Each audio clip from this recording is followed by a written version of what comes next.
Sihat Dr. Okay, silakan Fakri untuk memulakan program taujihat kita malam ni. Okey, Bismillahirrahmanirrahim.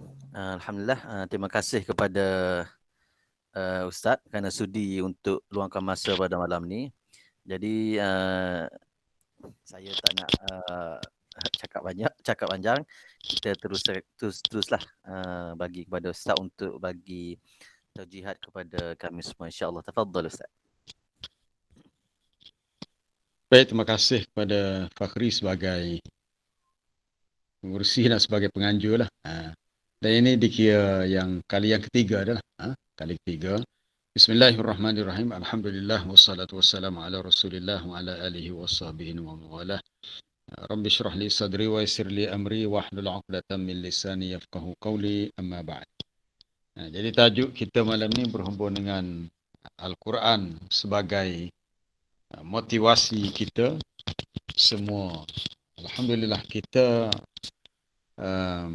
adalah orang-orang yang Allah Ta'ala pilih menjadi umat akhir zaman ataupun menjadi umat Nabi SAW. Satu umat yang Allah Ta'ala beri kelebihan kepada kita kerana diturunkan kepada kita afdalus syara'i, hukum syariat yang paling utama, dan diturunkan kepada kita ahsanul kutub, kitab yang paling baik, iaitu kitab Al-Quranul Karim, untuk dijadikan zikrun lil alamin, untuk peringatan bagi seluruh alam semesta, dan juga sebagai mau'izah, sebagai hudan, sebagai nasihat dan sebagai petunjuk, khususnya untuk orang-orang yang bertakwa dan juga untuk manusia secara umumnya.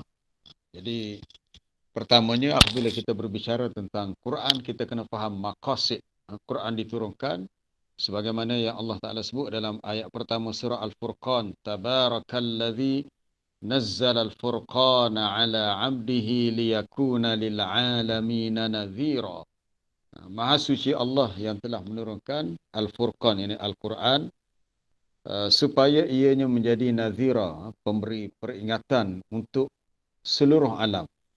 Maksudnya untuk manusia secara keseluruhan, untuk seluruh manusia, untuk semua, tidak khusus untuk orang Islam sahaja. Untuk orang Islam secara khusus sebagai hudan lil muttaqin, alif lam mim zalikal kitabu la raiba fih hudan lil muttaqin, untuk petunjuk bagi orang-orang yang bertakwa.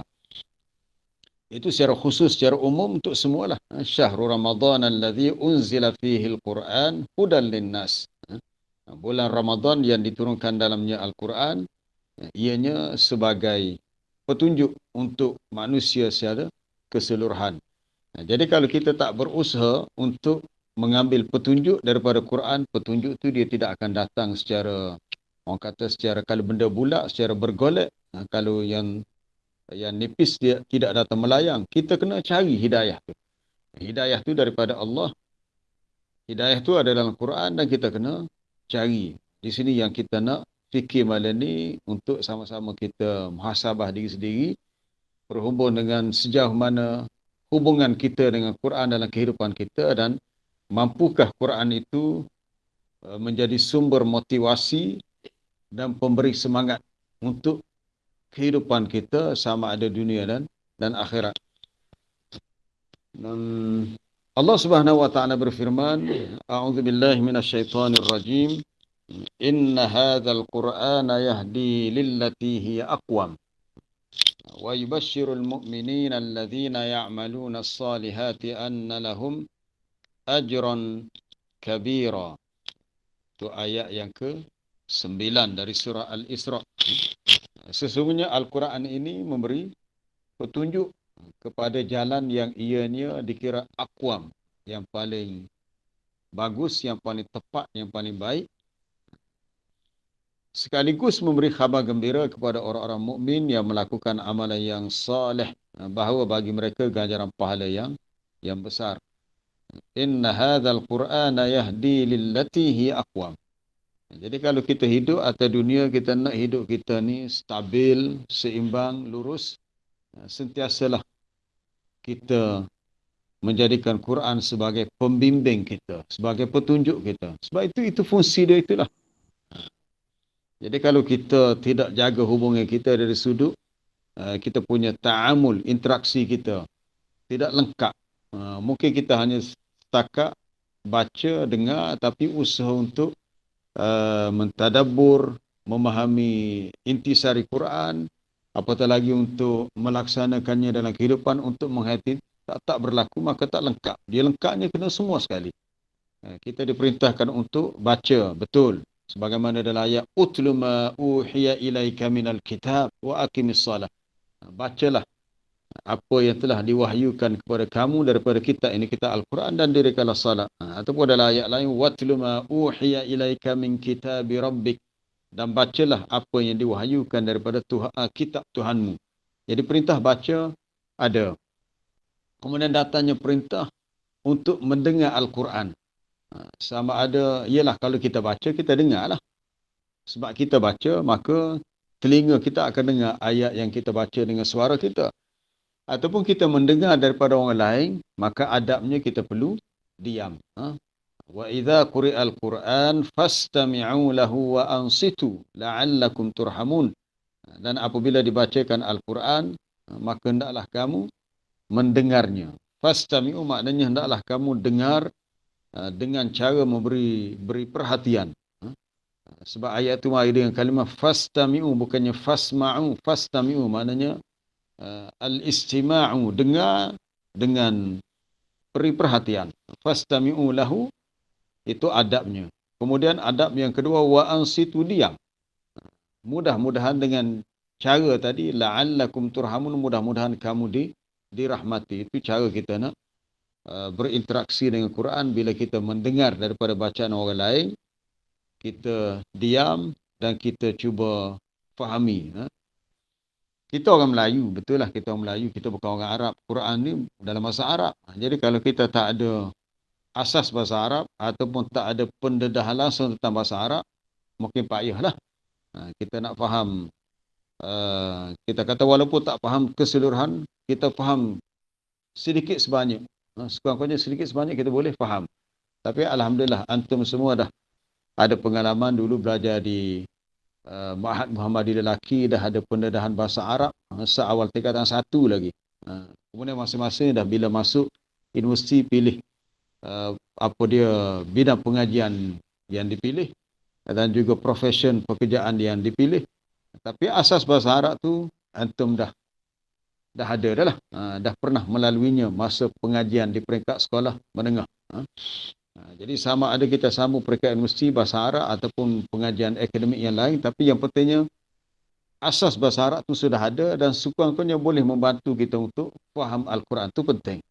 Jadi kalau kita nak menjadikan Quran sebagai motivasi, dia tidak setakat kita kata ialah kalau orang Melayu ni dia suka tarannum. Tarannum. Maka adalah Quran. Mengambil masa yang lama untuk menguasai lagu Bayati, Husaini, lagu Hijaz, Rasikan, Sabah, Nahwan. Sebab fitrah manusia kan dia suka seni lagu. Tapi kalau setakat Quran itu diminati kerana seni lagu yang nak dikuasai, itu belum memenuhi apa dia yang Allah Ta'ala sebut dalam ayat pertama surah Al-Furqan, liyakuna lil'alamina nazira. Quran itu menjadi inzar, peringatan. Jadi kalau kita cenderung kepada Quran dari sudut seni lagunya, itu baru satu sudut dan belum lengkap lagi. Jadi banyak lagi cara-cara lain yang kita kena tahu, khususnya bila kita baca sejarah generasi as-salafus salih, khususnya para sahabat dan juga tabi'in, generasi awal lah. Macam mana cara mereka berinteraksi dengan Quran supaya Quran ini boleh sentiasa memotivasikan mereka. Dan itu yang perlu kita tahu. Baik, pelajar-pelajar yang dikasihi, yalah, sekarang ni dah tak belajar dengan ustaz, tapi kira sebab dulu pernah belajar di Ma'had, kira pelajar lah. Walaupun semua dah tidak belajar lagi, dah bekerja dah. Pertama kita merujuk pada ayat 29 surah Fatir. Allah Subhanahu wa taala berfirman, "Innal ladzina yatluna kitaballah." Sesungguhnya orang-orang yang membaca kitab Allah, yakni Al-Quran. Yang kedua, wa aqamus salata, mereka mendirikan salat. Salat itu salat 5 waktu lah. Wa anfaqu mimma razaqnahum, dan mereka sedekahkan. Anfaqu, infak di sini maknanya mereka sedekahkan apa yang kami rezekikan kepada mereka, sama ada sirran wa alaniyah, secara sembunyi, secara rahsia, ataupun sedekah secara terang-terangan. Mereka itu yarjuna tijaratan lan tabur, mereka mengharapkan suatu perniagaan yang tidak akan binasa. Jadi 3 amalan yang kita lakukan bermula dengan baca Quran, mendirikan solat dan sedekah dianggap sebagai suatu tijarah, perniagaan. Kita berniaga dengan Allah yang Allah Ta'ala akan beri keuntungan dalam bentuk pahala di akhirat. Yang disebut dalam ayat selepasnya, liwaffiyahum ujurahum, supaya Allah Ta'ala sempurnakan untuk mereka ganjaran pahala bagi mereka, wa yazidahum min fadlih, dan dia tambahkan untuk mereka daripada kurniaannya. Jadi besarnya amalan membaca Quran diletakkan pada kedudukan yang pertama dalam ayat ini. Pertama, yatluna kitab Allah. Yang kedua, salat. Yang ketiga, sedekah. Dan ketiga-tiga amalan ini dianggap sebagai suatu tijarah, perniagaan yang sangat menguntungkan. Ini bukan urusan perniagaan dunia, ya. Ini perniagaan akhirat bagi sesiapa yang bercita-cita mahu menjadi jutawan akhirat. Kita pun tahu, baca Quran ni pahalanya besar. Yang Nabi sebut dalam hadis Abu Musa al-Ash'ari, tak, hadis Ibn Mas'ud, sesiapa yang membaca satu huruf daripada kitab Allah, maka dia mendapat satu al-hasanah, pahala kebaikan, wal hasanatu bi 10 amsalihha. Satu pahala kebajikan tu dia akan gandakan lagi jadi 10. Dan Nabi kata, wala aqulu alif lam mim harfun, aku tak kata alif lam mim satu huruf, tapi alif harfun, lam harfun, mim harfun. Alif tu satu huruf, lam satu huruf, mim satu huruf. Maknanya itu dah 3 huruf. Baca yang tu pun dah kita dapat 30 dah. Jadi pahalanya sangat besar di sisi Allah Ta'ala. Begitu juga amalan salat. Salat berjemaah dah disebut dalam hadis Nabi 27. Itu tak termasuk pahala yang lain-lain lah. Jarak rumah yang jauh sebagainya. Sedekah pun begitu juga. Kalau orang tu bersedekah, khususnya untuk jihad fi sabilillah, atas satu pahala sedekah itu dilipat gandakan, akhirnya menjadi 700. Masalul ladzina yunfikuna amwalahum fi sabilillah, perumpamaan orang yang sedekahkan harta mereka pada jalan Allah. Maksud jalan Allah di sini secara khususnya ialah untuk jihad fi sabilillah. Kita melihat kepada siyakul ayah itu merujuk kepada jihad fi sabilillah. Bandingannya kamathali habbatin ambatat sab'a sanabila fi kulli sumbulatin mi'atu habbah. Seperti satu habbah biji benih yang menubuhkan 7 sanabil, 7 cabang. Pada setiap cabang pula ada 100, mana akan jadi 700. Itu sedekah, pahala sedekah. Tadi pahala solat, kemudian pahala yang pertama pahala baca Quran. Jadi masing-masing amalan itu ada ganjaran pahala di sisi Allah. Baik.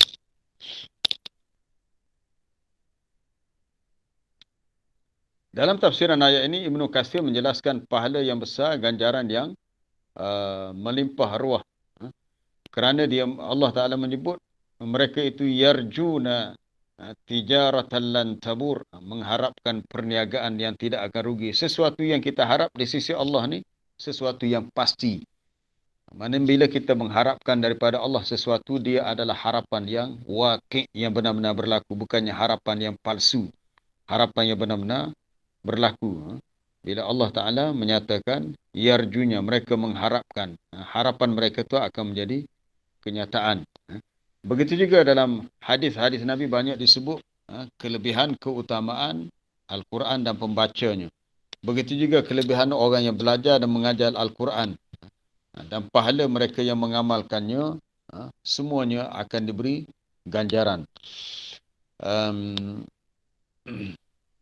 Dalam hadis yang sahih riwayat Bukhari dan Muslim daripada Aisyah radhiyallahu anha, Nabi sallallahu alaihi wasallam bersabda, "Allazi yaqra'ul Qur'an wa huwa mahirun bihi ma'as safaratil kiramil bararah." Orang yang membaca Al-Quran dan dia mahir dengannya. mahir dalam bab pembacaan Quran lah. Sebab mahir di sini bukan mahir dalam bab hukum fiqh apun hukum yang lain-lain lah, tapi khusus mahir dalam soal qiraatul Quran secara spesifik. Maka yang tu pun dah besar dah ganjarannya. Kalau mahir dari segi bacaan tu pun sudah diberi keistimewaan bersama dengan as-safaratil kiramil bararah, malaikat-malaikat yang sentiasa ke sana sini lagi mulia dan berbakti. As-safarah ni kata sifat bagi malaikat yang sentiasa safar. Safar ni sentiasa bergerak bagi memberi layanan kepada ahli-ahli syurga. Mereka ini kiram, mulia lagi bararah. Sifat malaikat sendiri disebut dalam surah Abasa wa Tawalla. Boleh baca sendirilah. Fi suhufim mutahharah bi aidi safarah kiramin bararah. Itu merujuk kepada sifat malaikat. Maknanya orang yang mahir dengan Quran, mereka diberi keistimewaan dalam syurga bersama dengan malaikat yang khusus untuk melayan mereka. Khusus untuk beri layanan kepada mereka. Wallazi yaqra'ul Quran wa huwa yatata'ta'u fihi. Adapun orang yang membaca Quran dalam keadaan dia tersangkut-sangkut, terlekat-lekat, maknanya bacaannya tidak lancar, tidak apa dia orang Kelantan kata tak laik molek lah. Yatata'ta' kalau bahasa Kelantan sebut baca kokak-kokak. Kokak-kokak tu mana baca tidak lancar, mungkin dia tak mahir lagi, mungkin baru peringkat belajar. Wa huwa alaihi syakkun lahu ajrani. Dalam keadaan bacaan itu menjadi kepayahan bagi dia, dia mendapat dua pahala. Pahala baca dan pahala kerana berusaha untuk baca. Jadi kalau kita dengar hadis-hadis macam ni, baca hadis ini sudah cukup memberi motivasi kepada kita untuk terus membaca Al-Quran. Bukan soal pahala. Pahala itu betul lah. Pahala ini satu motivasi yang Nabi berikan kepada kita. Tapi yang lebih memotivasikan kita ialah kita nak merasai halawatul Quran, kemanisan Quran yang dirasai oleh jiwa kita. Kerana dia adalah kalamullah. Sebagaimana kata sahabat Nabi, Sayyidina Uthman ibn Affan. Lau tahurat qulubukum ma syab'at min kalamillah. Kalaulah suci bersih jantung hati kamu, maka tidaklah dia pernah merasa kenyang dengan kalamullah, dengan Quran. Kalaulah bersih suci hati kamu, ma syab'at min kalamillah, dia tak akan pernah merasa kenyang. Maknanya sentiasa untuk bersama dengan Quran. Itu tak ada masalah sebab Quran ni adalah makdubatullah, hidangan Allah untuk jiwa raga manusia. Kita pun boleh faham kalau kita ni lapar dan tak makan, perut kita akan lapar lah. Dan bila lapar, bila kita dapat makanan, walaupun makanan tu tak berapa sedap, tapi kita akan rasa sangat sedap kalau kita lapar. Tapi Quran, walaupun kita dah selalu baca, dah selalu dengar, ianya tidak menimbulkan rasa al-malal, rasa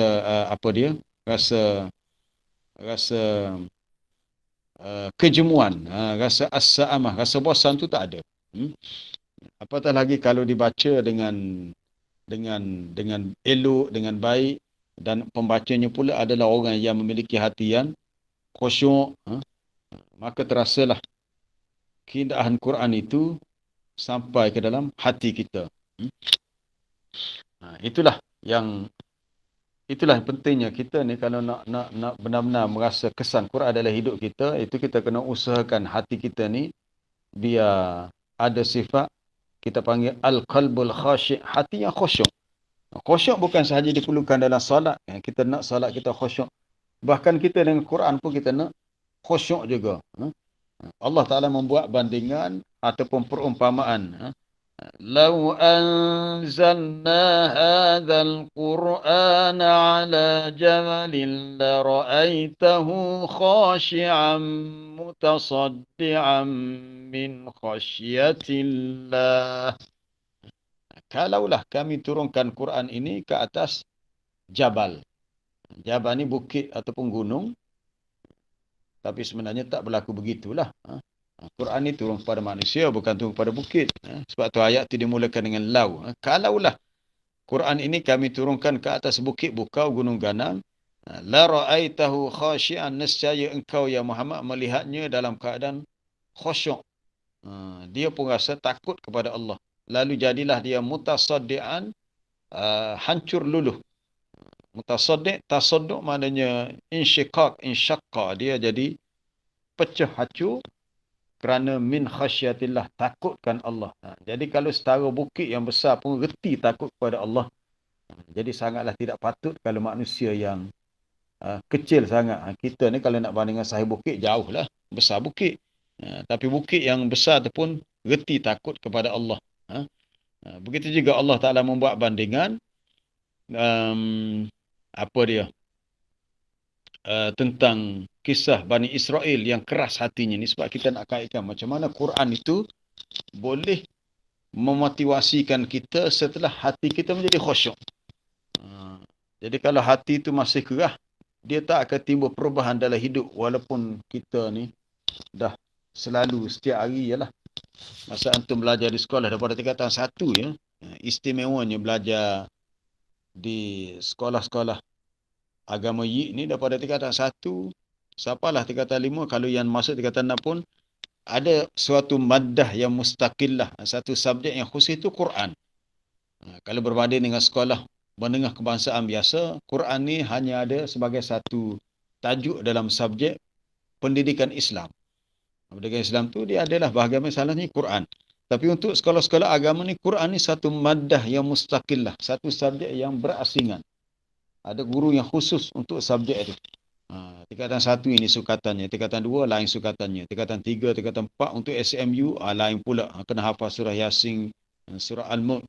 Dah lama dah sukatan itu. Sampai sekarang masih kekal dengan sukatan yang sama. Daripada zaman kamu dulu, kalau tingkatan 4 SMU, kena hafal surah Yasin dan surah Tabarakalladzi. Sampai sekarang itu masih yang tu juga.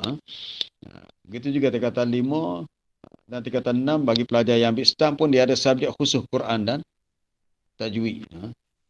Baik. Dalam kisah Bani Israel dalam surah Al-Baqarah, apabila di akhir cerita, apabila Bani Israel ini masih tak berubah, walaupun dah ditemui lembu yang perlu disembelih, dan daging lembu tu digunakan untuk dipukul pada si mayat, sebab nak tahu siapa pembunuhnya, faqul nadribuhu bi ba'dihha, kami berkata pukullah si mayat itu dengan sebahagian daging lembu. Lalu si mayat tu kembali hidup dan beritahu siapa yang membunuhnya. Tapi Bani Israel ini punyalah keras hati mereka, masih tidak mahu beriman. Thumma qasat qulubukum min ba'di dhalika fahiya kal hijarati aw ashaddu qaswah. Kemudian menjadi keraslah hati kamu. Kamu ni merujuk kepada Bani Israel lah. Hati menjadi keras selepas itu sebab dah melihat kebenaran tapi masih engkar. Keras tu seperti batu. Qasat qulubukum min ba'di dhalika fahiya kal hijarah. Maka ianya keras seperti hijarah, batu ni. Kalau antum masih ingat, masa di Ma'had dulu ambil SMU ada subjek balaghah. Balaghah ni dalam bab tashbih. Hati tu jadi musyabbah, batu tu jadi musyabbah bihi. Kal hijarah, kaf tu jadi ada tu tashbih. Dia punya wajah syabahnya pada fi salabatihi, pada kekerasannya. Jadi Allah Ta'ala nak beritahu kerasnya hati mereka, keras seperti batu, ataupun asyaddu qaswah, keras lagi daripada batu. Padahal batu tu sendiri, wa inna minal hijarati lama yatafajjaru minhul anhar. Padahal setengah ketulan batu yang mungkin kita lihat di tempat-tempat air terjun. Air terjun. Kalau di Kelantan ni, di Jerai Pasu, Jerai Lina, mana-mana tempat ada air terjun lah. Kita lihat di celah-celah batu tu keluar air. Air yang keluar daripada perut bumi, mata air. Keluar daripadanya sehingga terbentuklah anhar sungai. Wa inna minal hijarati lama yatafajjaru minhul anhar wa inna minha lama yashaqqaqu fayakhruju minhul ma. Ada batu tu pula yang pecah dan keluar daripadanya air. Wa inna minha lama yahbitu min khasyatillah. Ada pula batu tu yang kadang-kadang dia boleh jatuh disebabkan takutnya kepada Allah. Ada batu yang pecah, yang jatuh. Tapi manusia bila hati dia keras, kerana tidak ada sifat khusyuk, maka dia tak akan berubah. Itulah yang kita kena fikir bila kita nak muhasabah, kita nak koreksi balik hubungan kita dengan Quran. Tujuannya adalah kita nak menjadikan orang yang sentiasa khusyuk, orang yang sentiasa khusyuk. Maknanya kita tahu batas-batas kehidupan kita di mana sahaja kita berada. Kita bukan sahaja khusyuk secara kita kata kadang-kadang orang tu dia berlakon, dia nampak khusyuk, bagus warak. Tapi watak asal dia tidak begitu. Orang khusyuk ni dia datang daripada hati dia. Datang daripada jiwa dalamannya. Sama ada dia di masjid, ataupun dia di pasar, ataupun di tempat kerja, kita boleh melihat ketenangan dalam hidupnya dari sudut pergaulannya yang sederhana. Yang sederhana maknanya dia masih boleh menjaga kekhusyukan dia dengan kemampuan dia lah di mana sahaja dia berada. Baik, seterusnya. Apa dia lagi?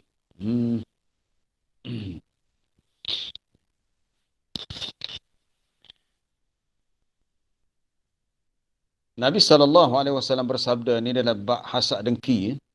La hasada illa fi ithnatain. Tidak perlu berhasad dengki kecuali dalam dua perkara. Maksud hasad dengki di sini, hasad dengki dalam bentuk dia sebut ghibtah. Bukan dengki kita nak hilangkan nikmat orang lain. Maksud dengki di sini, kita berasa macam cemburu kerana melihat kelebihan yang ada pada orang lain tapi tak ada pada kita. Nabi kata kalau nak berdengki dalam bentuk macam ni, kalau bolehlah hanya dua perkara ni sahaja. Kadang-kadang kita tengok orang tu pakai kereta yang kita pun teringin nak beli juga kereta tu. Kita kata deki weh. Aku kalau ada pitih nak beli kereta sepamu jugalah. Deki. Bukan deki kita nak pergi wasakkan kereta dia. Bukan nak calar kereta dia. Tapi kalau ada duit, kita pun nak beli macam dia. Itu tak salah. Tapi tak digalakkan. Walaupun tidak salah, cuma tak digalakkan. Yang digalakkan ialah kita berhasad dengki. Nabi kata pertama, rajulun atahullahul Quran. Seorang lelaki yang Allah Ta'ala berikan kepadanya Quran. Maksudnya dia mempunyai hubungan yang rapat dan intim. Intim dengan Quran. Sentiasa bersama Quran, baca, belajar. Mana tak berenggang dengan Quran. Lalu bila kita melihatnya, kita pun rasa dengki nak buat gitu juga. Kerana dia yaqumu bihi ana al-lail wa ana an-nahar. Sentiasa bangun. Sama ada bangun untuk salat, baca Quran, atau bangun membacanya sepanjang malam dan siang. Yang kedua, seorang lelaki yang atahullahu malan. Allah Ta'ala berikan kepadanya harta. Lalu jadilah dia orang yang kaya ataupun banyak harta. Fahuwa yunfiquhu ana al-lail wa ana an-nahar. Lalu dia sedekahkan harta itu sepanjang malam dan siang. Kita pun rasa deki weh. Kalau aku ada pitih banyak, aku pun nak membanyakkan sedekah juga. Jadi dua golongan ini sahaja yang kita digalakkan untuk berhasad dengki dalam bentuk ghibtah. Jadi salah satunya adalah orang yang disebut atahullahul Quran, diberi kepadanya Al-Quran. Jadi mintalah kepada Allah dalam doa kita supaya kita mencintai Al-Quran. Biasanya kan kita baca doa, Allahumma inni as'aluka hubbak. Ya Allah, aku memohon kepadamu rasa hubbaka, cinta kepadamu. Wa hubba man yuhibbuk, cinta kepada orang yang mencintaimu. Maknanya kita sayang kepada orang yang kita lihat orang ni orang yang saleh, orang yang sentiasa mentaati Allah, sangat menjaga salat 5 waktunya. Bahkan amalan-amalan sunat pun dia tak tinggal, dia sentiasa istiqamah. Jadi kita pun sayang kepada dia. Dan ketiga, wa hubba amalin yuqarribuni ila hubbik. Jadikanlah aku cinta kepada suatu amalan yang boleh mendekatkan diriku kepadamu. Wa hubba amalin yuqarribuni ila hubbik. Jadikan aku ni suka kepada suatu amalan yang menjadikan aku boleh dekat kepadamu, ya Allah. Tidak ada amalan yang kita boleh buat sepanjang masa kecuali baca Quran. Selain daripada zikrullah. Sama, jadi tak ada batas waktu. Di mana-mana sahaja kita berada, kita boleh untuk tasbih, tahmid, takbir, tahlil, kita pun boleh baca Quran. Sebab itu kita boleh lakukan bila-bila masa. Khususnya kalau kita dah hafal beberapa surah-surah tertentu, mungkin sambil bawa kereta pun kita boleh murajaah ulang balik surah-surah yang telah kita hafal. Sebab perlu ada dalam kehidupan kita ni ada beberapa surah ayat yang kita jadikan sebagai hizib. Hizib ni maknanya ayat-ayat dan surah-surah pilihan yang kita baca untuk kita jadikan wirid kita. Wirid ni kalau kita kata lepas solat tu dia dah ada doa-doa dan ayat-ayat tertentu yang Nabi pilih untuk dibaca. Contohnya seperti ayat kursi yang dibaca selepas solat, kul huwallah, kul a'udzu birabbil falaq, kul a'udzu birabbin nas. Begitu dalam hidup kita perlu ada sebahagian ayat-ayat yang kita pilih. Kalau tak baca semua pun untuk kita jadikan sebagai amalan kita. Tujuannya supaya kita boleh ikat diri kita dengan Quran. Jadi kalau kita boleh buat begitu bermakna kita seperti telah berada dalam golongan yang disebut sebagai Ahlul Quran. Kalau kita boleh baca sentiasa boleh hafal. Sebenarnya hafal, kaedah hafal ni kena rajin baca. Rajin baca, rajin dengar, rajin ulang, rajin bersama Quran. InsyaAllah kita boleh ingatlah. Cuma budaya kita orang Melayu ni dia tidak bersungguh sangat. Hak mula menyerlah di Kelantan hafalan ni setelah tahun 1990 apabila diasaskan di situ Mahad Tahfiz yang pertama, iaitu Mahad Tahfiz Al-Quran di Pulau Condong. Daripada situlah satu demi satu muncul banyak sekolah-sekolah tahfiz, termasuklah yang swasta. Tapi lebih awal daripada Mahad Tahfiz Pulau Condong dah ada Darul Quran. Darul Quran Jakim tu dulu sebelum dia berpusat di Kuala Kubu Baru dah ada di tempat lain.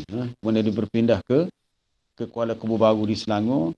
Dan selain daripada tempat tu ada lagi lah pengajian-pengajian Quran yang lain yang kita lihat menjadi asbab kepada di Malaysia ni ramai huffazul Quran, orang-orang yang hafaz Quran dan memudahkan untuk berbakti kepada masyarakat khususnya dari sudut ilmu Al-Quran.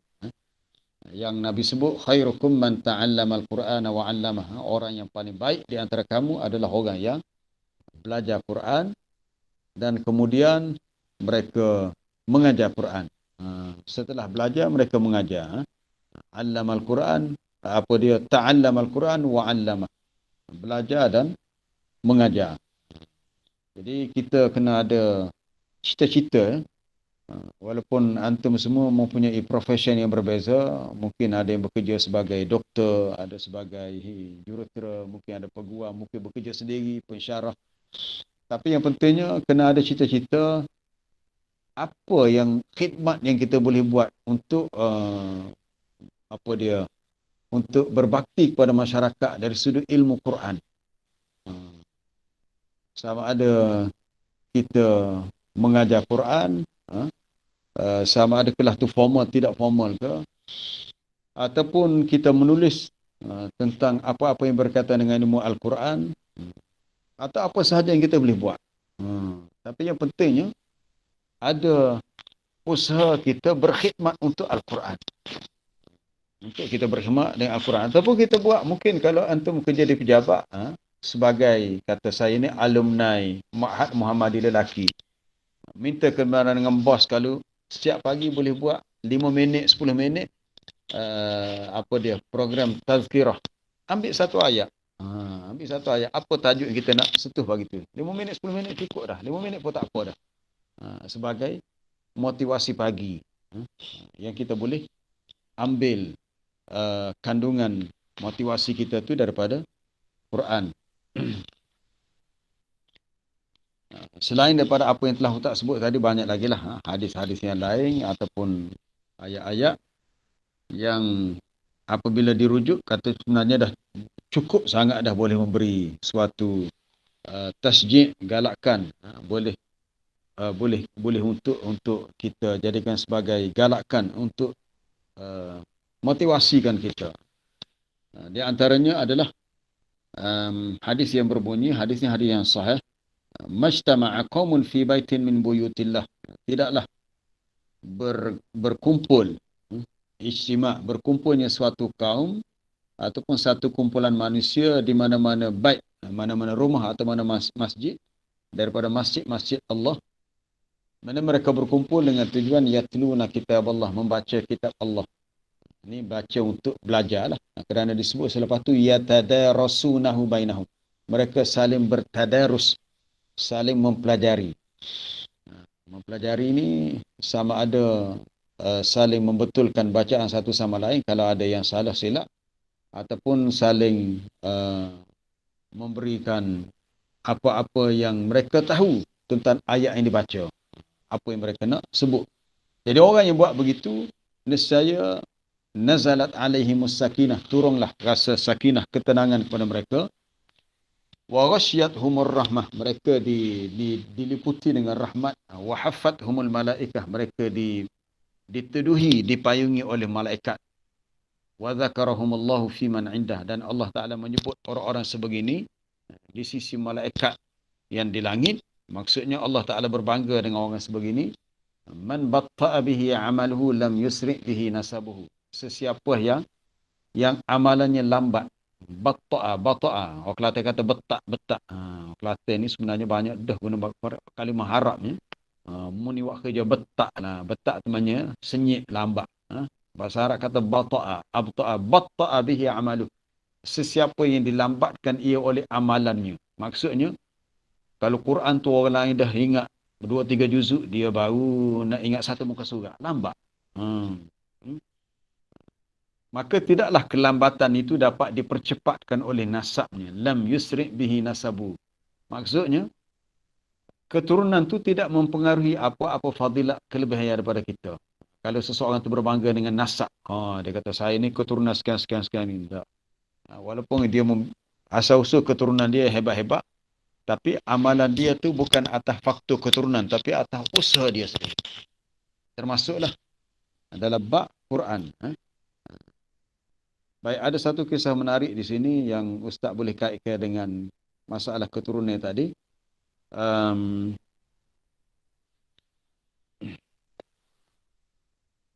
Ada seorang sahabat namanya Abdul Rahman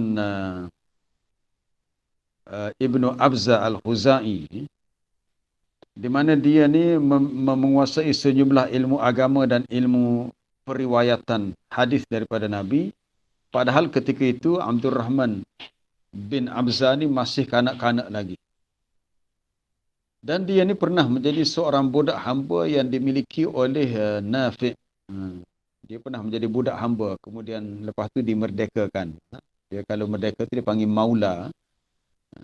Ibnu Abza ni maula Nafi', bekas budak hamba kepada Nafi' bin Abdul Harith. Dan tuan dia Nafi' ni percaya kepada dia ni, memberi kepercayaan untuk melantik hamba dia, iaitu Ibnu Abza atau Abdul Rahman Abza ni menjadi ketua lah untuk satu tugasan di Mekah. Satu hari ketika dia berjumpa dengan Umar Ibn Al-Khattab, ini di zaman Khalifah Umar, bila Umar jumpa dengan Nafi' tadi, Umar tanyalah, tanya Nafi', siapa yang kamu lantik untuk menjadi wakil tugasan kamu di Mekah? Nafi' pun jawab, aku lantik budak hambaku itu Abdul Rahman bin Abza. Siapa dia? Umar tanya. Dia adalah seorang yang menguasai ilmu tentang pewarisan harta pusaka, ilmu faraid, dan dia ni penghafal Al-Quran. Walaupun dia dahulu adalah seorang budak hamba, tetapi dia penghafal Quran. Lalu Umar kata, betul lah keputusanmu.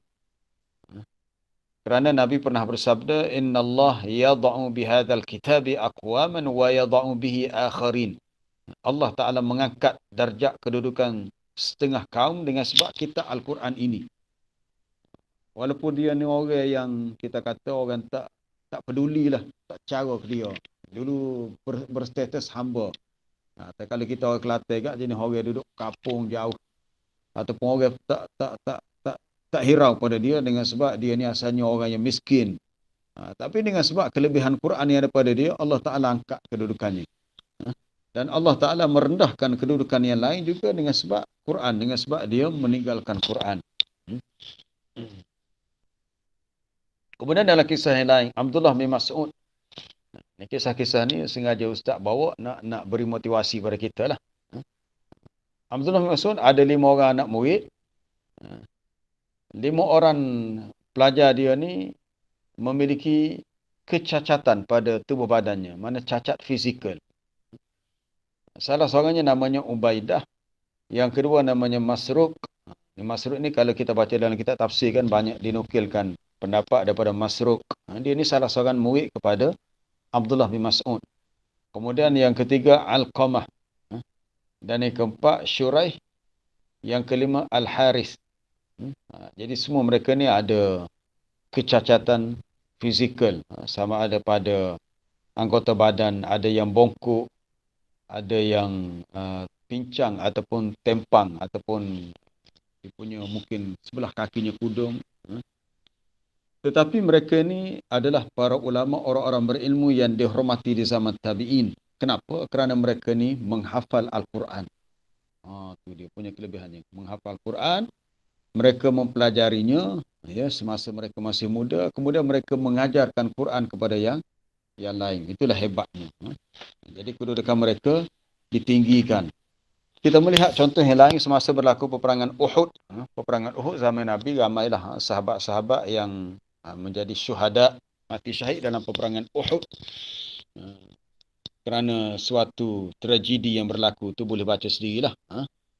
Apabila sebahagian tentera pemanah melupakan ataupun mereka terlupa pesanan Nabi melihat harta rampasan perang yang ditinggalkan kaum musyrikin. Jadi ramai yang mati syahid. Jadi semasa nak kebumikan syahadat tu, kadang-kadang berlaku satu liang lahat tu ataupun satu tanah kubur tu diletak ramai. Mana letak 2-3 orang. Jadi berlaku satu keadaan Nabi tanya, ni yang antara 2 orang yang syahid ini, ayyuhuma aktsaru akhzan lil Quran. Daripada 2 orang ni yang mana lebih banyak telah mengambil Quran. Maksudnya siapakah antara mereka berdua yang lebih banyak menghafal Al-Quran? Fa idza usyira ila ahadihima qaddamahu liddafan ataupun ila lahdi.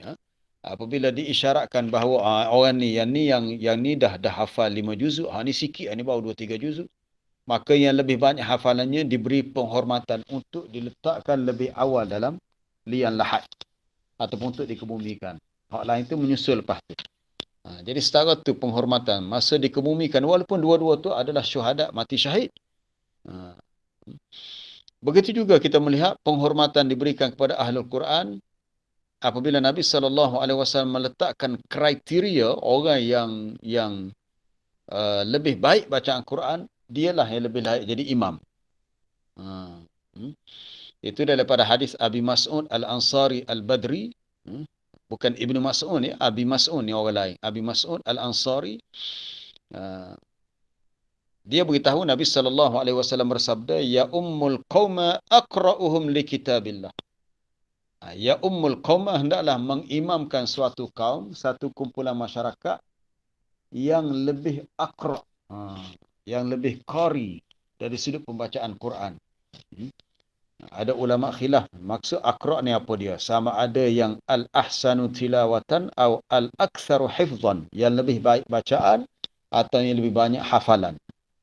Hak mana? Ada pendapat kata yang lebih banyak hafalan lebih layak jadi imam. Ada yang kata yang lebih baik bacaannya, dan ada yang kata yang lebih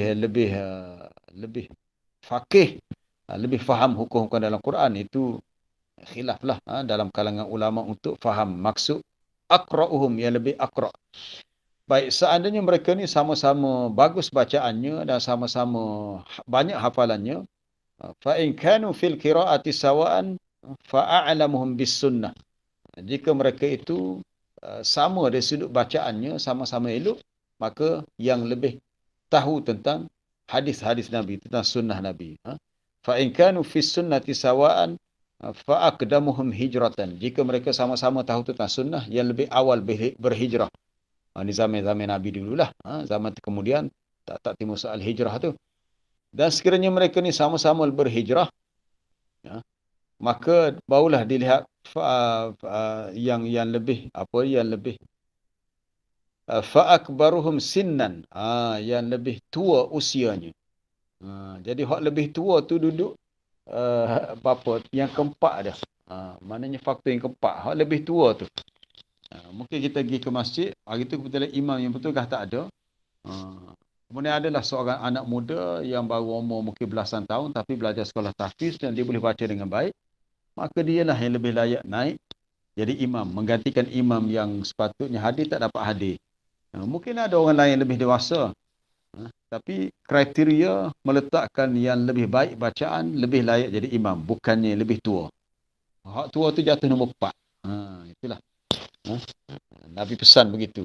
Ya ummul qauma aqra'uhum bi kitabillah. Jadi kalau kita baca hadis ini dia pun dah cukup dah memberikan motivasi kepada kita untuk kita menjadi orang yang apa yang Nabi sebut bagi Allah Ta'ala dalam kalangan manusia ni dia mempunyai ahlun. Ahlun ni orang-orang yang kita sebut kalau manusia agak orang yang disebut sebagai ahli keluarga.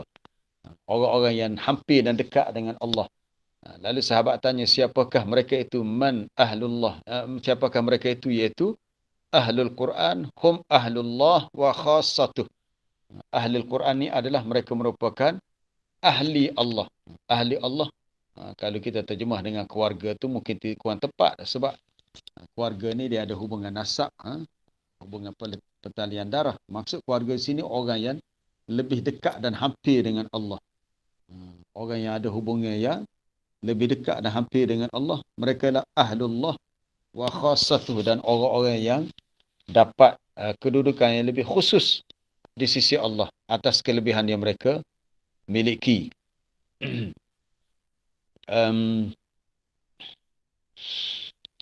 Kemudian seterusnya kita ada sedikit masa lagi. Kita pun semua tahu tentang keagungan dan kelebihan Al-Quran yang tadi dah disebut tentang surah Al-Hasyr. Kalau Quran turun kepada bukit, bukit pun akan hancur. Dalam surah Ar-Ra'du, walau anna Qur'anan suyirat bihil jibalu au qutti'at bihil ardu au kullima bihil mauta. Kalaulah ada suatu bacaan, Quran-Quran ini bacaan, satu bacaan yang dengan bacaan itu dapat bergeraknya bukit bukau atau terbelahnya bumi atau boleh berkata-katanya orang yang mati, sudah tentu itulah dia Al-Quran. Hebatnya Quran. Yang pengaruhnya sangat besar. Dan kita melihat dalam sejarah, orang yang keras hatinya seperti Umar Ibn Al-Khattab, kan berkat daripada doa Nabi. Nabi kata, Ya Allah, Allahumma ayyidil Islam bi Umaraini. Ya Allah, berilah kekuatan kepada Islam dengan salah satu daripada dua Umar. Maksud itu Umar itu pertamanya Umar Ibn Al-Khattab, yang kedua Amru bin Hisham. Amru bin Hisham itu merujuk kepada Abu Jahal. Abu Jahal itu dia punya kunyah dia. Tapi nama sebenarnya Abul Hakam. Dia punya kunyah asalnya Abul Hakam. Kemudian Nabi kata tak layak dipanggil Abul Hakam. Panggil Abu Jahal. Nama dia Amru bin Hisham. Jadi hasil daripada doa Nabi, akhirnya Allah Ta'ala menjadikan hidayah itu dapat kepada Umar. Macam mana Umar dapat hidayah? Satu hari dia pergi ke rumah adik dia. Bila dikhabarkan oleh orang lain, dia kata, wahai Umar, kalau kamu nak bertindak kepada Muhammad, tak payahlah kamu pergi balik pergi rumah adik kamu. Adik dia nama Fatimah. Fatimah ni dah berkahwin, dah ada suami. Bila sampai ke rumah adik dia terdengar adik dia baca ayat Quran dari awal surah Taha. Taha ma anzalna alaikal Qur'ana litashqa, sehingga beberapa ayat. Dan Umar sangat terkejut. Dia kata, apa yang aku dengar ni bukanlah kalam syair, bukan kalam nasar. Orang Arab yang terkenal dengan fasahah yang tinggi di segi bahasa pun tak mampu buat ayat sebegini. Dia pun masuk dalam rumah, minta adik dia tunjukkan. Adik dia kata, tak boleh. Kamu masih najis. Sebab kamu musyrik. Kemudian diminta untuk Umar bersihkan badan, mandi. Kemudian bila dia membaca, terbuka pintu hatinya, akhirnya menjadi sebab. Bacaan surah Taha yang dibaca oleh adik perempuan dia menjadi sebab kepada dia mendapat hidayah. Jadi sekekeh hati dia, sebengis-bengis dia, Quran yang dia dengar daripada bacaan adik dia menyebabkan pintu hatinya terbuka. Walaupun hatinya sangat keras, tapi terbuka untuk terima hidayah. Al-Quran menjadi sebab kepada Umar Ibn Al-Khattab masuk Islam. Dan akhirnya setelah masuk Islam, dahulu dia seorang yang kita tahu seorang yang sangat tegas, seorang yang sangat berani semasa zaman jahiliah. Dan apabila masuk Islam, dia menggunakan keberanian dia, ketegasan dia, kebengisan dia untuk melawan musuh-musuh Allah. Itu yang Nabi sebut. Manusia ni Nabi kata, ma'adin kama'adi az-zahab. Manusia ni seumpama bahan galian, seperti bahan galian apa? Emas dalam tanah. Emas ni kan, dia banyak jenis emas. Emas nilai, emas puluh apa. Khiyaruhum fil jahiliyah, khiyaruhum fil Islam idza faqihu. Ataupun idza faquhu. Orang-orang yang masa zaman jahiliah ni baik, masa Islam pun dia jadi baik juga jika dia faham agama. Jadi Umar ni bila dia dengar ayat Quran daripada adik dia faham lah sebab dia orang Arab. Dia orang Arab. Kalau kita dengar saja betul lah. Kita tak belajar bahasa Arab tak faham lah. Jadi yang pentingnya faham. Itulah pentingnya kita nak memotivasikan kita dengan Quran, dia punya apa dia? The main key. Main key pula dah. Kunci utamanya adalah fahmul lughatil arabiyyah. Faham bahasa Arab. Jadi Ustaz Asy itu tak ada masalah bagi antum semua sebab kamu dah ada basic bahasa Arab selama kamu berada di Ma'had Muhammadi dulu. Allah Ta'ala berfirman, Inna anzalnahu Qur'anan Arabiyyan la'allakum ta'qilun. Dalam ayat di awal surah Yusuf. Sesungguhnya kami yang menurunkan Quran Arabiyyan. Itu dalam bahasa Arab. Al-Quran berbahasa Arab, mudah-mudahan kamu dapat berfikir. Ta'qilun maknanya tatafakkarun, boleh memikir. Jadi tujuan Quran diturunkan bahasa Arab supaya orang Arab yang mendengar Quran boleh berfikir sebab bahasa mereka.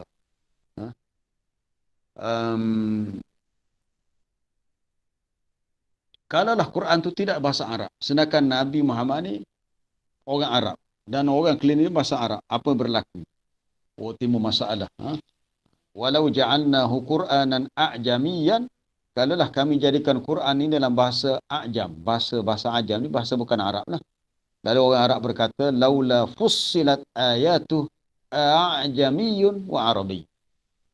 Kalau kita belajar tajwid, bacaan hafaz dia baca tashil situ kan. A'jamiyun wa arabi. Tashil ni kalau qiraat dia banyak dalam bacaan Warash kan. Bacaan Warash dia banyak. Sawa'un alaihimu anzartahumu. Itu Warash. Dia banyak bacaan tashil. Bacaan silah. Tapi dalam bacaan hafaz, hanya ayat dalam surah Fussilat ni saja ada tashil. A'jamiyun wa arabi. Adakah Quran ni bahasa Ajam atau bahasa Arab? Jadi Quran ni bahasa Arab. Kita yang bukan Arab ni kena ada motivasi untuk sentiasa menguasai, mendalami bahasa Arab. Iaitu Quran ni kita sentiasa baca. Kitab tafsir pun kita kena sentiasa mutalaah. Kena adalah mana-mana naskah yang kita rasa boleh kita simpan untuk rujukan kita. Yang pentingnya dengan Quran kita boleh sentiasa jaga bahasa Arab kita. Kita boleh sentiasa dapat pahala yang berterusan. Kita sentiasa dapat hidayah. Kita sentiasa dapat cahaya. Kita sentiasa dapat peringatan, nasihat.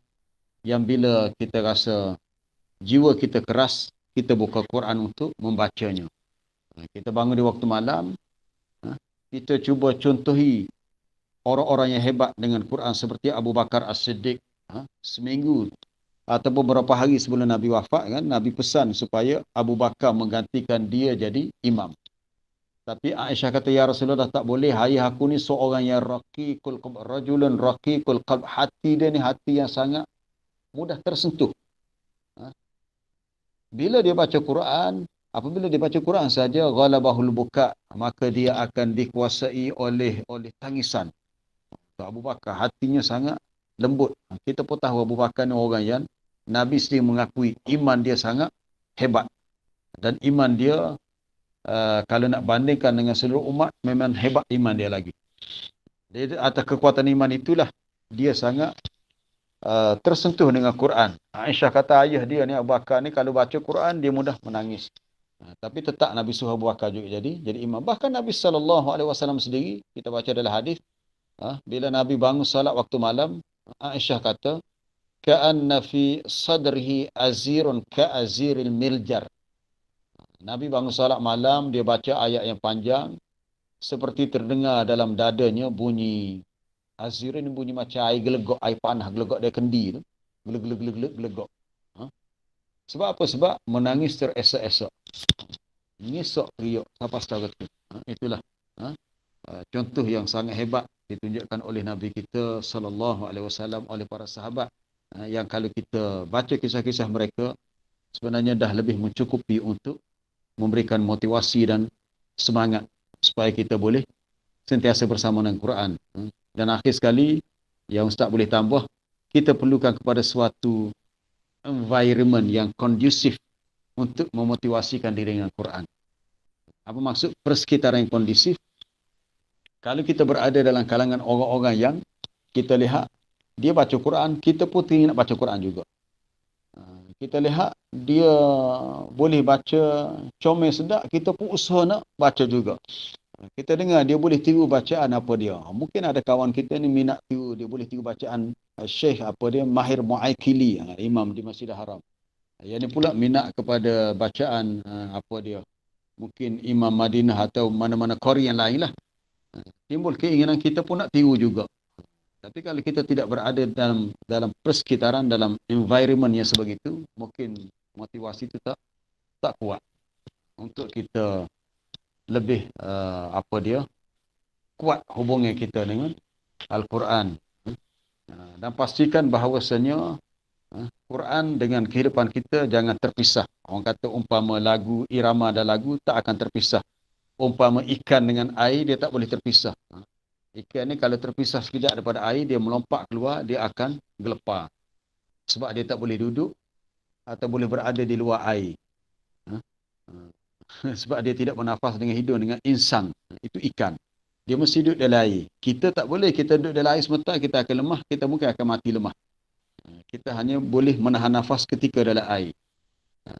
Tapi para ulama membandingkan, orang yang hatinya khusyuk, dia suka untuk zikrullah, ingat kepada Allah, baca Quran, seumpama ikan yang berada dalam air. Kepada anak-anak pelajar yang antum yang pernah hafal dah, mungkin ada setengah.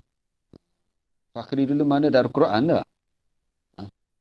Fakri Darul Quran dan juga mungkin ada yang lain-lain pernah belajar di mana-mana institut yang apa dia, untuk hafal Quran. Tak kira lah sendiri ke atau mana-mana tempat. Kena jaga sungguh-sungguh lah. Itu pesanan Nabi kepada kita, bukan pesanan Ustaz. Pesanan Nabi kata, Mathalus sahibil Quran kamathali al-ibil al-mu'aqqalah. Perumpamaan sahibul Quran, orang yang sentiasa bersama dengan Quran, ataupun orang yang hafal Quran, seperti unta yang diikat. Unta yang diikat, in ahada alaiha amsakaha. Sekiranya tuan unta itu sentiasa memerhati, melihat, memantau keadaan unta, maka unta itu dapat dijaga. Tapi sekiranya dia membiarkan, dia tak peduli, dia pergi sana sini, dia tidur, akhirnya dia datang balik, tengok unta dia dah tak ada, dah terlepas. Mana unta ni akan meronta-ronta untuk melepaskan daripada ikatan tali. Begitulah Quran. Kalau kita lama tak baca, ataupun tak cara, Kelantan kata, baca jari-jari, jangan sekali baca, lama-lama kita lupa, ada setengah surah kita lupa, dengar ayat pun, aku pun hafal, tapi surah mana, juzuk ke berapa, ada tak ingat. Ini satu musibah. Tak hafal Quran tu satu kerugian, tapi satu musibah yang besar, nisyanuhu ba'da hifzihi. Kita lupa pada Quran setelah kita menghafalnya. Jadi tolonglah sama-sama kita berusaha untuk menjaganya. Berdoalah kepada Allah supaya kita boleh jaga hubungan kita dengan Quran, dan supaya Quran menjadi hujah bagi kita, menolong kita di akhirat nanti. Wallahu a'lam. Cukuplah 1 jam untuk kita bersiaran malam ni. Dan kembali kepada Fakri sebagai pengerusi. Okay, alhamdulillah. Terima kasih Ustaz atas pengisian malam ni. Jadi kalau ada sayang-sayang ada soalan, okeylah, dua soalan, mungkin boleh tanya Ustaz. Assalamualaikum. Soalan. Ya, silakan. Ashraf Ustaz. Kalau baca dalam hati ni, adakah dikira termasuk dalam qiraah? Baca dalam hati. Tak, kalau kita lihat perbincangan ulama tentang hukum bacaan, hanya dikira baca bila kita baca dengan bin nutqi an-nutqu bi apa dia bisauti wal lisan. Kita sebut tu ada keluar suara dan lidah. Sebab itulah perbincangan ulama fiqh, kalau kita dalam solat bila kita baca surah Fatihah, paling kurang pun ialah kita tak boleh baca kuat, nanti mengganggu orang lain. Kita baca, kita boleh dengar. Tidak baca kuat sangat kita boleh dengar. Tapi kalau kita baca sampai kita tak dengar, tidak dikira sebagai hukmul qiraah, hukum baca. Kalau kita baca dalam hati, betul. Itu dianggap zikir dah tu. Kita baca sekadar litah dalam hati, tapi tidak diitlakkan sebagai hukum baca. Dalam fiqh mazhab al-Imam Syafi'i, wanita yang dalam haid, orang yang berjunub tak boleh baca Quran. Tapi kalau setakat mereka mungkin buka mushaf, ialah mungkin bukan mereka buka, bukan orang lain tolong buka kan, mereka melihat dan baca dalam hati, itu boleh sebab tidak diitlakkan sebagai baca. Dia baca tak bolehnya adalah baca dengan bersuara. Jadi kalau kita nak yakin sungguh-sungguh bahawa kita dapat pahala baca Quran, maka kita baca tadi biarlah bunyi juga suara kita tu sikit. Jangan tak bunyi langsung. Sebab ada kalau dalam office, kalau dalam office ramai-ramai tu, kadang-kadang waktu break tu baca kat dalam hati lah. Sebab orang lain tengah buat kerja belakang kan. Ya. Tu boleh pahala di sudut tadabbur lah kita baca, ataupun di sudut zikir. Tidak termasuk hukum khusus dalam bab tilawah. Okey, jelas Ustaz. Ya. Soalan. Ada. Apakah aktiviti Quran yang boleh kita buat bersama keluarga? Mungkin kita boleh ambil sama ada selepas subuh beberapa minit ataupun selepas maghrib. Sebab zaman sekarang ni mungkin kita banyak free lah. Maksud free ni kita kurang aktiviti di luar, kita banyak berada di rumah. Kalau untuk keluarga tengoklah, kita tengok anak-anak kita. Kalau anak-anak tu masih kecil lagi, kita ambil surah-surah yang pendek-pendek.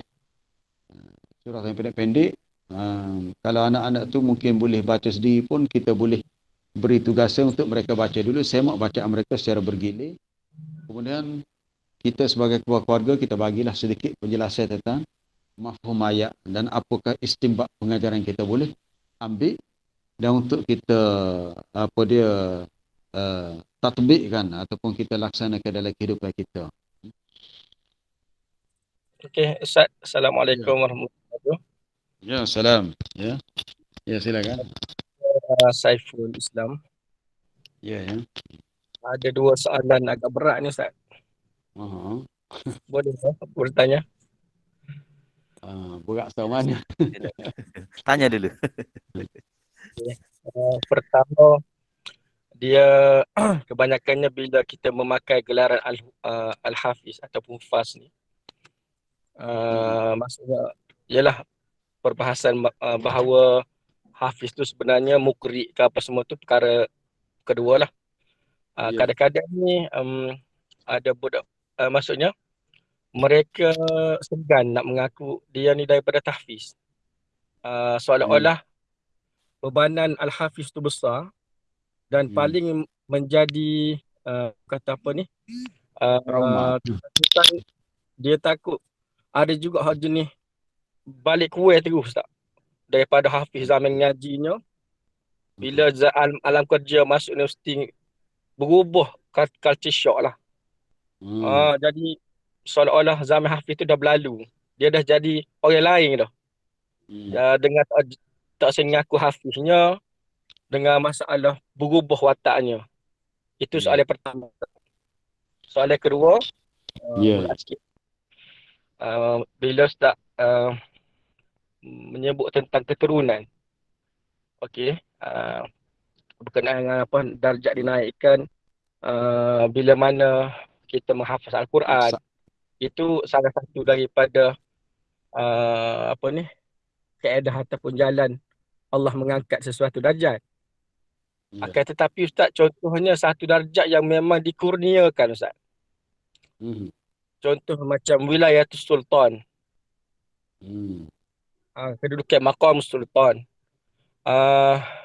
Kita tak minta lahir daripada siapa. Kita tak minta siapa ibu dan ayah kita. Tapi bila mana seseorang itu berada dalam kedudukan maqam yang terhormat, adakah yalah kita akuilah macam sekarang kan ada isu-isu tak puas hati kepada pihak-pihak tertentu lah.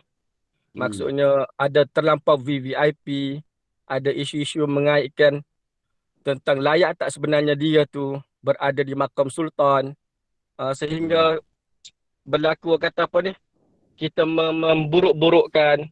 Adakah boleh sebegitu atau di mana hormat kita kepada makam sultan tu? Tak kisahlah siapa yang berada di situ.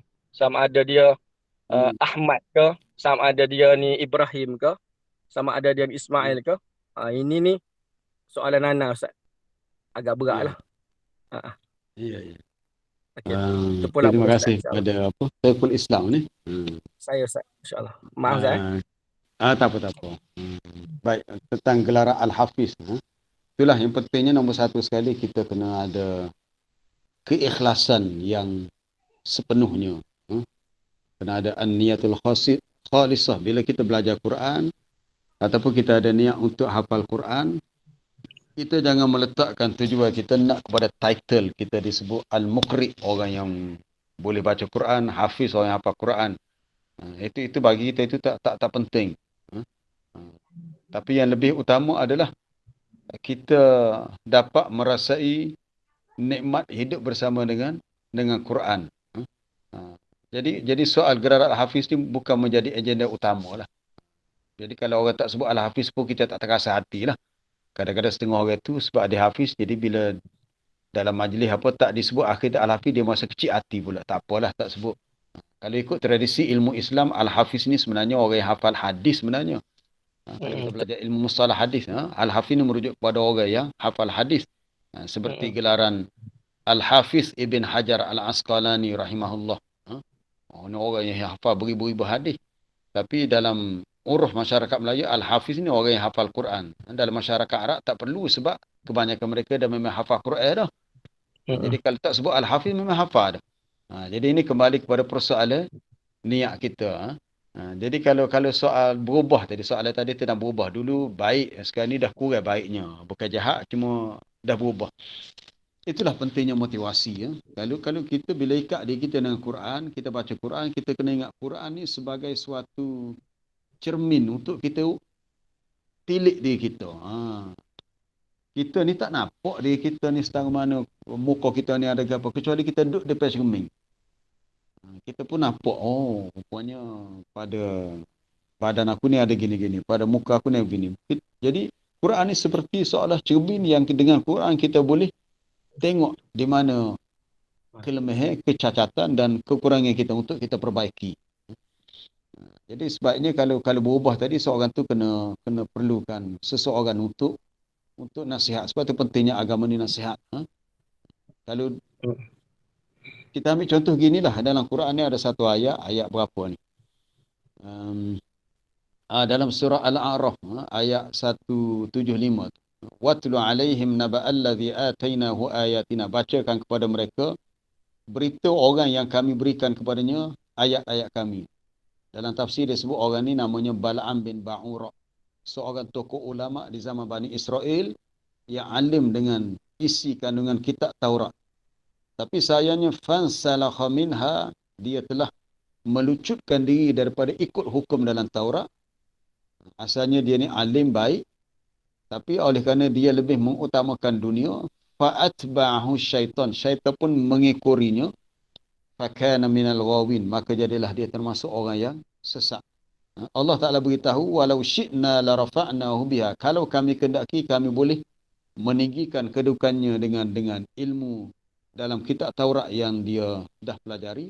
Tetapi disebabkan dia lebih akhlada ilal ardi wattaba'a hawa, dia lebih suka untuk kekal dengan mengikuti dunia dan mengikut hawa nafsunya. Jadi orang macam ni sangat buruk kerana perbandingannya Allah Ta'ala kata famathaluhu kamathalil kalb, perbandingannya seperti anjing.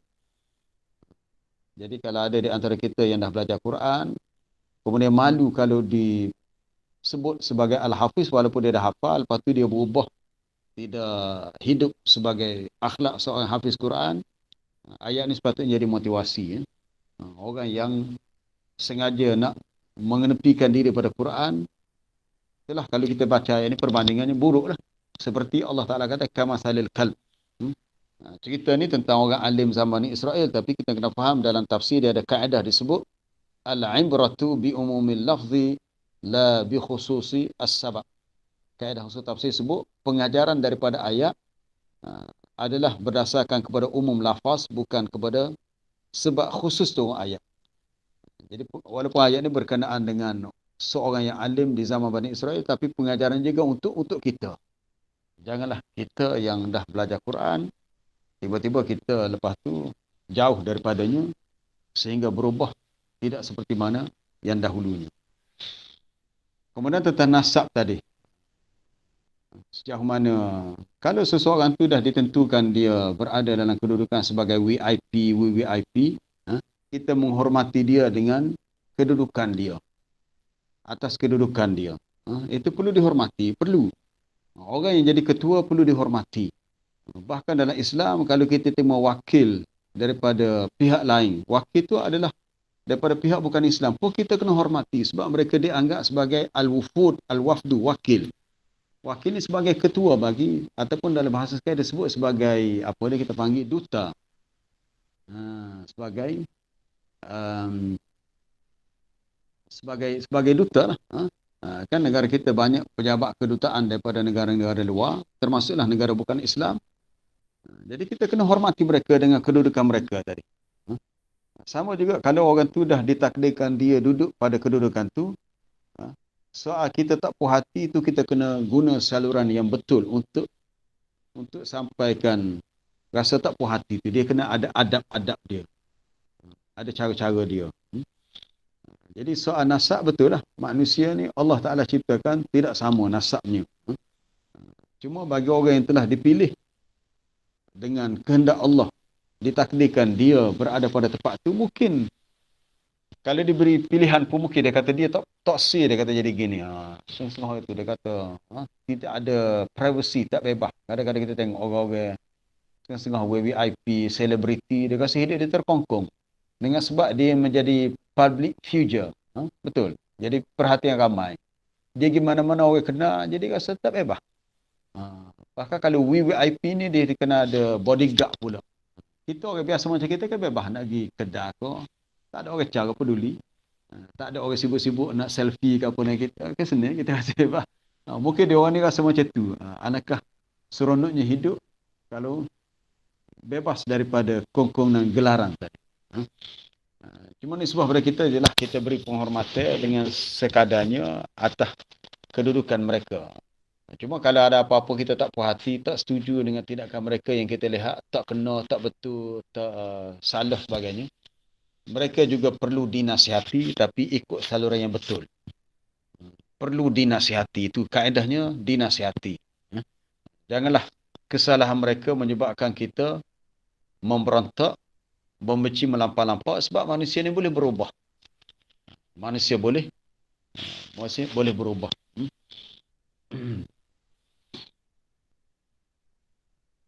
Barakallahu fikum Ustaz. Ya. Apa hukum kita baca Quran sambil buat benda lain? Bawa kereta apa? Tengok ginilah, kalau kita boleh fokus dan tak mengganggu tugas lain, itu tak ada masalah. Tapi takut kita tak boleh fokus, tak boleh tumpu. Tak boleh tumpu tu sebaiknya macam kita tengah bawa kereta, kita pasang bacaan Quran dalam kereta, CD ke pendrive ke. Tapi pada masa yang sama kita sembang-sembang, itu tak boleh lah. Kita tak menjaga adab. Kita sembang-sembang dengan orang lain. Bila kita buka Quran, kita dengar dan sebaiknya kita ikut bacaan tu.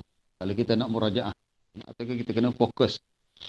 Jadi kalau kita nak buat dua pekerjaan dalam satu masa yang sama, satu masa kita nak baca buku, satu masa telinga kita dengar Quran. Kalau nak baca buku, kita tutup bacaan Quran tadi. Kalau kita nak dengar Quran, kita tutup buku.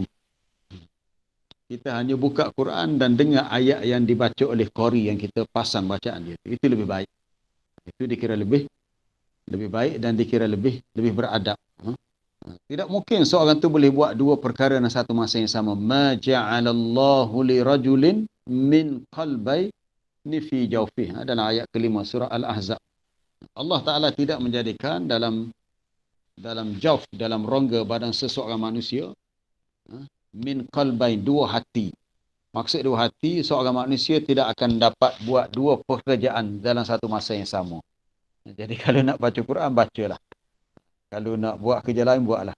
Cuma untuk bawa kereta tadi, tengok sejauh mana kemahiran kita. Ada setengah orang tu dengan sebab baca Quran menyebabkan dia tak boleh fokus. Itu tak boleh. Dia kena berhenti baca Quran. Dia kena beri tumpuan sebab itu bahaya. Nanti dia terlajak lorong ke apa ataupun tersilap masuk simpang kan, jadi bahaya pula pada dia dan orang lain. Wallah. Assalamualaikum Ustaz. Ya, salam. Ya. Nak tanya. Jangan berhenti dah, okey, boleh. Itu soalan terakhir lah. Nak tanya apa? Dalam kita menghafal Al-Quran ni, dok, kita ngapa Quran ni?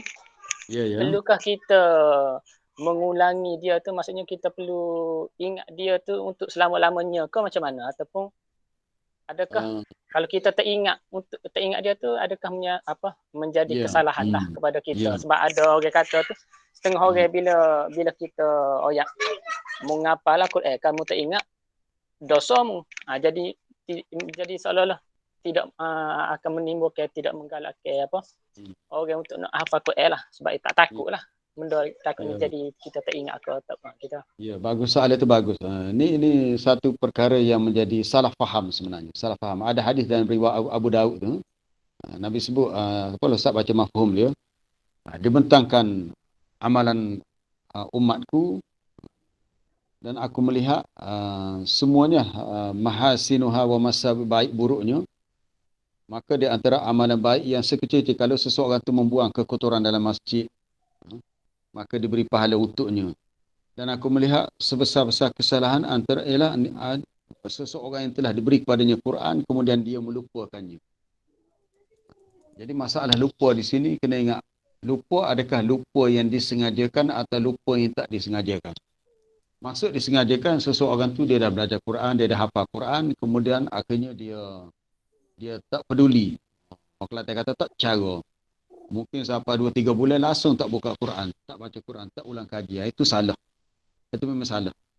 Tapi kalau seseorang yang dah hafal Quran, mungkin dah hafal 30 juzuk, mungkin beberapa juzuk daripadanya tak habis. Tapi yang dia hafal tu dia sentiasa ulang. Dia sentiasa dengar, baca, ada usaha untuk menjaga hafalan dia. Tapi kadang-kadang atas kelemahan dia sebagai manusia, dia terlupa juga. Khususnya ni kalau pelajar-pelajar yang mungkin baru tamat hafal Quran 2-3 tahun, dia ulang juzuk 20. Tiba-tiba berapa ayat juzuk 10-9 dia dah terlupa. Itu tak apa, itu dimaafkan.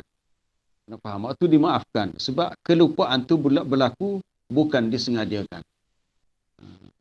Tapi dia kena buat jadual lah untuk dia baca dengan berdisiplin. Maksudnya dia boleh ingat secara seimbang ke semua surah dan juzuk dalam Quran. Sebagaimana Nabi mencadangkan kepada Abdullah bin Amr bin Al-As. Abdullah bin Amr ni kata, Nabi kata kamu bacalah Quran, maksudnya habiskan bacaan Quran dalam masa 30 hari. Abdullah bin Amr kata, inni utiku ala dhalik. Aku boleh buat lebih pada tu lagi. Nabi kata kalau macam tu kamu habiskan bacaan Quran kamu dalam masa 20 hari. Dia kata aku boleh buat lebih dari tu. Dia kata kalau baca balas 10 hari. Akhirnya Nabi beritahu, kamu tamatkan bacaan Quran kamu 30 juzuk dalam masa 3 hari. Kerana tidaklah memahami Quran sesiapa yang membacanya aqallu min thalathin, kurang daripada 3 hari. Maksudnya kalau dia boleh khatam Quran dalam masa 2 hari, dia tidak dikira dapat memahami dengan baik. Tapi para ulama mengatakan hadis ni bukan melarang kita untuk khatam Quran setiap hari ataupun 2 hari sekali. Maksudnya kefahaman tu akan jadi kurang bila dia kurang tadabbur, dia hanya fikir nak perhabis cepat. Jadi Abdullah bin Amr ni seorang yang sangat bersemangat untuk mengkhatamkan Quran dalam tempoh yang paling cepat. Maka kita lihat sahabat ni ada yang boleh khatam dalam masa 3 hari, tapi hak paling normal, paling biasa adalah seminggu. Sebagaimana yang dilakukan oleh Osman bin Affan. Dalam seminggu. Kita ni kalau boleh buat dalam masa 10 hari pun okey dah. 10 hari tu maksud Ustaz, sehari kita baca 3. Ni bagi orang dah hafal Quran lah. 3, esok 3, lusa 3. Itu pun rasa dah okey sangat dah tu. Dengan keadaan kita yang sentiasa sibuk ni. Maknanya dalam masa 10 hari kita dah habis. Dalam masa sebulan kita boleh khatam 3 kali. InsyaAllah dengan cara tu kita boleh sentiasa menjaga hafalan kita. InsyaAllah. Tapi kalau kita sengaja melupakannya, macam soalan tadi, sengaja lama kita tinggal berminggu-minggu, berbulan-bulan tak baca, itu memang salah. Orang macam ni, dia kena membanyakkan istighfar, dia kena mulakan usaha yang baru, kena baca kembali. Quran dah minta kepada Allah supaya diberi kekuatan untuk sentiasa dapat bersama dengan Quran. Kalau tak larat nak baca pun, paling kurang pun, dia buka bacaan Quran dalam YouTube sebagainya, maka dengan cara dengar tu dia boleh murajaah, boleh mengulang balik hafalan dia. Sebab bagi Ustaz, kalau kaedah hafal paling berkesan lah, kita lebih banyak kepada mendengar.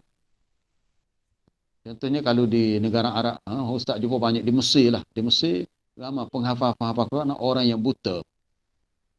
Kalau awak buka dalam YouTube, ada seorang syekh nama Syekh Abdullah Kamil. Syekh Abdullah Kamil banyak jadi imam. Bacaan dia sangat baik. Dan sentiasa menangis baca ayat Quran tentang azab, seksa neraka, dia menangis. Dia seorang hafiz yang buta Muslim. Macam mana dia boleh hafal Quran? Dia buta. Itu caranya dia dengar. Dia dengar. Sebab sekarang ni kan ada CD, ada pendrive, mana boleh dengar daripada rakaman. Dia suruh orang lain pasang, dia dengar. Dengan cara dengar tu dia boleh ingat. Dengan cara melazimkan sentiasa dengar, kita boleh ingat. Sebab itu dalam Quran Allah Ta'ala sebut as-sam'a tu dengan lafaz mufrad, al-absar dengan lafaz jamak. Sebab pendengaran kita ni tak ada batas. Mata kita ni kita nampak depan, kita tak nampak dah belakang. Kiri kanan pun kita kena paling. Tapi telinga kita ni, kalau ada kapal terbang lalu atas, kita tak perlu mendongak, tak perlu lenggok ke atas. Telinga kita boleh mendengar enjin kapal terbang daripada atas. Kita boleh mendengar bunyi enjin motosikal daripada belakang. Tapi untuk melihatnya kita kena berpaling. Mata kita tak boleh melihat tanpa berpaling. Kena paling tengok ada motor belakang. Tapi telinga kita boleh mengesan bunyi. Sebab itulah Quran sebut Qul huwallazi ansha'akum wa ja'ala lakumus sam'a wal absara wal afidah. As-sam'a jamak kerana dengar tu dia tak ada batas. Al-absar as-sam'a dia mari dengan lafaz mufrad sebab mendengar tu tak ada batas. Tapi al-absar dia mari dengan jamak sebab penglihatan ni dia ada had, dia ada batas. Kita hanya melihat apa yang ada di depan kita. Jadi bila kita faham ayat ni, lebihkan kaedah murajaah dengan banyak mendengar. Wallahu. Ustaz, maksudnya maksudnya sininya kalau kita hafal ada Quran, maksudnya contoh 5 juzuk, maksudnya untuk mengulanginya tu maksudnya tak perlu kepada kita baca secara hafazan lah, maksudnya sekadar kita mendengar pun sudah memadai lah. Bergantung kepada keadaan diri masing-masing. Kalau kita rasa kita boleh ingat balik ayat yang kita hafal dengan cara dengar, okey dah, tak apa dah. Sama ada cara dengar, cara baca tu hanyalah sebagai wasilah, cara aja. Tapi yang pentingnya kita boleh ingat. Kalau kita boleh ingat dengan cara dengar, itu dah okey dah. Kalau kita rasa dengan cara dengar tak mencukupi, kita kena baca sendiri, ya kita kena usahakan dengan cara baca dua-dua sekali. Sebab Quran ni gini ya, bila kita dengar, sebenarnya bila kita dengar tu dalam imajinasi minda kita, kita nampak dah ayat kita baca tu duduk man. Duduk man tu. Duduk muka surat sebelah kanan, sebelah kiri, di atas, di tengah, di bawah. Kita mungkin tak mampu nak hafal sebuah kaedah. Kalau Dr. Kamili Jamili tu ada satu kaedah dia punya apa dia? Darus Sidir tu, budak-budak hafal Quran tu siapa dia boleh ingat ayat tu muka surat berapa, juzuk ke berapa, surah ke berapa, nombor berapa tu. Itu sangat menakjubkan. Kaedah hafalan sangat menakjubkan. Sebut ayat tu tahu dah. Ayat tu nombor berapa, surah ke berapa, muka surat berapa tu. Itu tak ada kemahiran itu. Kita tak mampu nak hafal nombor-nombor tu. Kita hanya fokus pada ayat. Tapi bila kita hafal sebenarnya kita boleh ingat ayat kita baca tu duduk muka surat ni sebelah kanan, sebelah kiri. Di atas, di tengah, di bawah. Satu muka surat dia ada 15 baris, jadi kita boleh bagi baris. 5 baris pertama, 5 baris kedua, 5 baris ketiga. Itu pun dah okey. Jadi kalau kita boleh kuasai cara hafal itu, insya-Allah kita boleh ingat dengan baik dengan izin Allah. Wallahu a'lam. Allah alam. Terima kasih kepada Al-Fadhil Ustaz Ya, atas sama-sama. perkongsian malam ni. Jadi insya-Allah lah lain kali kita akan buat lagi. Tengok ke lapangan Ustaz insya-Allah. Mudah-mudahan kita semua dapat manfaat lah malam ni insya-Allah untuk memperbaiki diri dan juga lebih cinta kepada Al-Quran insya-Allah. Jadi saya rasa setakat itulah untuk malam ni. Ya, Terima kasih kita banyak pun dah Ustaz. lebih setengah jam. Lebih. Okey. Jazakumullah khairul jazak dan terima kasih kepada sayang-sayang semua lah. Senior, junior pun semua ada malam ni. InsyaAllah next kita akan maklum balik lah. InsyaAllah. InsyaAllah. Okey Ustaz, terima kasih. Assalamualaikum. Ya, sama-sama. Okey, salam. Subhanakallah bihamdika. Terima kasih Ustaz. Ya, sama-sama. Okey, assalamualaikum warahmatullahi wabarakatuh. Waalaikumsalam. Jazakallah khair Ustaz.